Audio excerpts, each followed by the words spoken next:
পরিচয় দিয়েছেন। বাবার পরিচয় পাওয়ার সঙ্গে সঙ্গে সবাই লোকমানে হাকিমের সন্তানটাকে মহব্বত করতে লাগলেন, ভালোবাসা দেখাইতে লাগলেন, আদর করতে লাগলেন, ঘরে জায়গা দিতে লাগলেন। বলেন তো, বাংলাদেশের সবচাইতে বড় বক্তা, সবচাইতে বড় আলেম, তার সন্তান যদি ধনবাড়ি টাঙ্গাইলে এসে বলে আমি বাংলাদেশের বড় বক্তার ছেলে, আপনারা কি একটু ভালোবাসা দিবেন না? কথা বলেন। কোরআনের বাকি আল্লামা সাইদি হুজুরকে আমরা হারিয়েছি, তার কোন সন্তান যদি আপনাদের এলাকায় আসে অবশ্যই তাকে মহব্বত করবেন, ভালোবাসা দেখাবেন বাবার কারণে। আল্লামা মামুনুল হকের সন্তান আসলে মহব্বত করবেন, আহমদ শফি হুজুরের সন্তান আসলে মহব্বত করবেন, ডক্টর মিজানুর রহমান আজারির সন্তান আসলে মহব্বত করবেন, মুফতি আরিফ বিন হাবিবের সন্তান আসলে মহব্বত করবেন, সরমনের পীর সাহেবের ছেলে আসলে আপনারা মহব্বত করবেন। কথা বলেন ঠিক কিনা? আমি গোলাম রব্বানির ছেলে যদি আসে একটু কি মহব্বত করবেন না? কথা কই না কেন? তার মানে বাবার মহব্বতে ছেলেকে অনেকেই মহব্বত করে। কথা বলেন ঠিক কিনা? লোকমানে হাকিমের কারণে সবাই মহব্বত করতে লাগলেন, ভালোবাসা দেখাইতে লাগলেন, বাড়ি ঘরে জায়গা দিলেন, খাবার কে কি আদর করবে হুঁশ খুঁজে পাচ্ছেন। আল্লাহু আকবার বলেন। এইবার ওই এলাকা একটা সুন্দরী মেয়ে ছিল, সেই সুন্দরী, সেই সময় বিশ্ব সুন্দরী বললে হবে না, মানে বিশ্ব সুন্দরী বললে ভুল হবে না। লোকমানে হাকিমের সন্তানকে সবাই বলতেছে বাবা তুমি বিয়ে করছো? বলেন আমি বিয়ে করি নাই। বলতেছে এলাকা একটা সুন্দরী মেয়ে আছে, বিয়ে করো আর না করো পাত্রীটা একবার দেখো।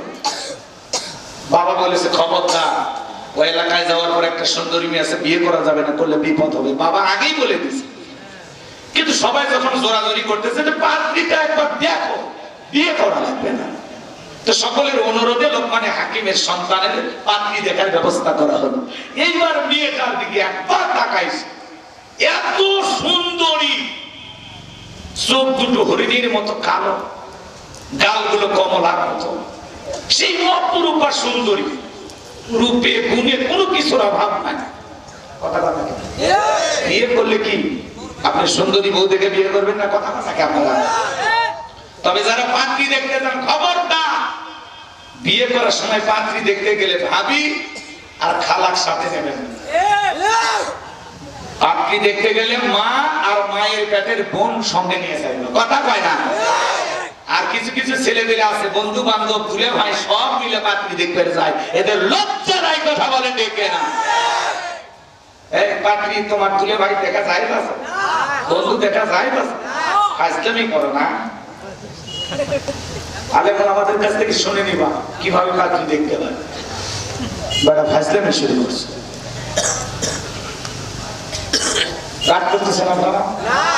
মাঝে মাঝে অনেক বাপও হইলে বেশি পর্যন্ত দুলে ভাই যাওয়া লাগবে, দুলে ভাই না গেলে হবে, তুই 2 দিনের ছেলে তুই পাত্রী কি বুঝিস? আর বাপ আগে বেশি খারাপ। মাঝে মাঝে বলে ছেলে রাগ করে আমি বিয়ে করবো, তুই করবো না মানে তোর বাপ করবো, যাও আপনি আর একটা করেন। রাগ করতেছেন আপনারা? শোনেন, কোন চাইবে আমার ভাইয়ের যেন একটা সুন্দরী ভাবি হয়। কথা কম।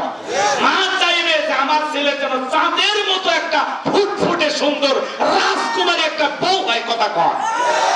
আর আপনার খালা চাইবে পাত্রী তো আমার ঘরে আছে, যতই সুন্দর হোক বোনকে বলে দেব না, এটা চলবে না।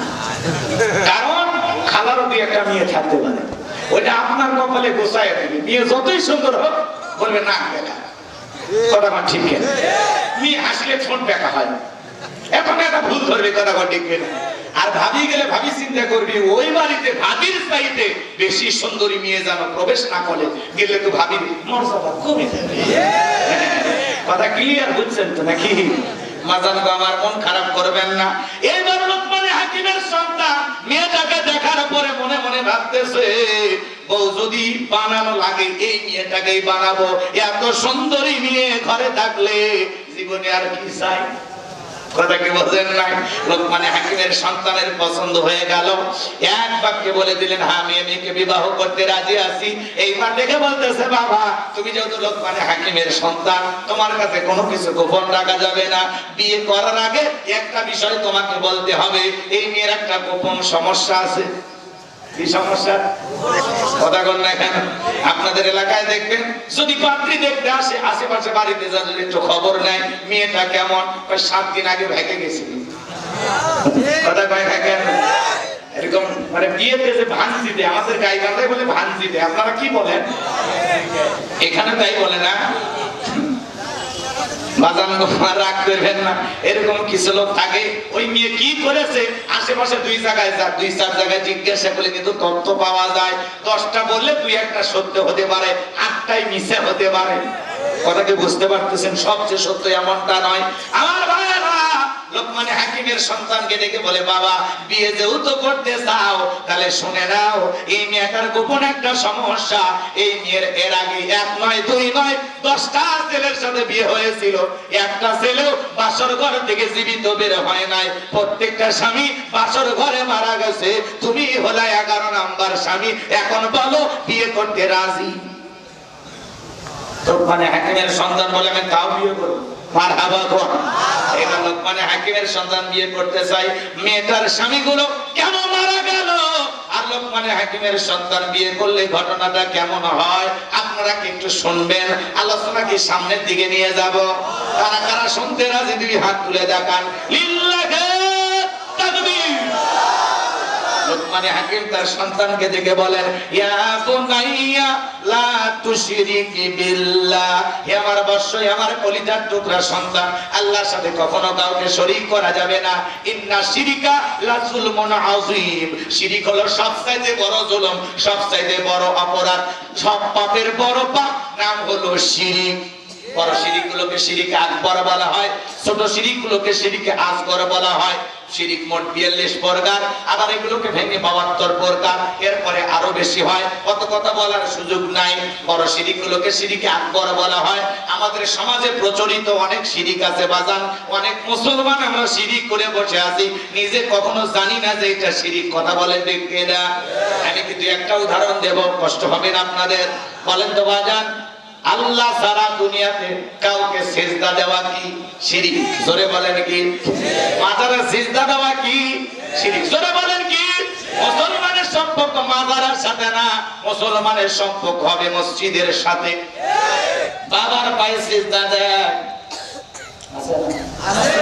বাবার পায়ে সিজদা দেয়, মাজারে সিজদা দেয়। সিজদা দেয় বলে, একটা বেটা দে রে বাবা, একটা বেটা দে। 2টা বেটা দিলে আব্বা বেটা দেবে কে? মাজারে বিশ্বাস করে ছেলেদের কারখানা খুলে বসে আছে, চাইলেন আর একটা রেডিমেড হাতে ধরায়া দিল, নিয়ে যান। ছেলে নিয়ে দেওয়ার মালিক কে? চাইতে হবে কার কাছে? ফাইযা ফারাগাতা ফানসাব ওয়া ইলা রাব্বিকা ফারগাব। বান্দারে যখন নিঃশ্বাস হয়ে দুর্বল হইবা, শূন্য হাতটা আমি আল্লাহর দিকে বেঁধে ধরো, তোমার শূন্য হাতটা আমি আল্লাহ পূর্ণ বানায়া তোমার কাছে ফেরত দেব। বলেন আল্লাহু আকবার।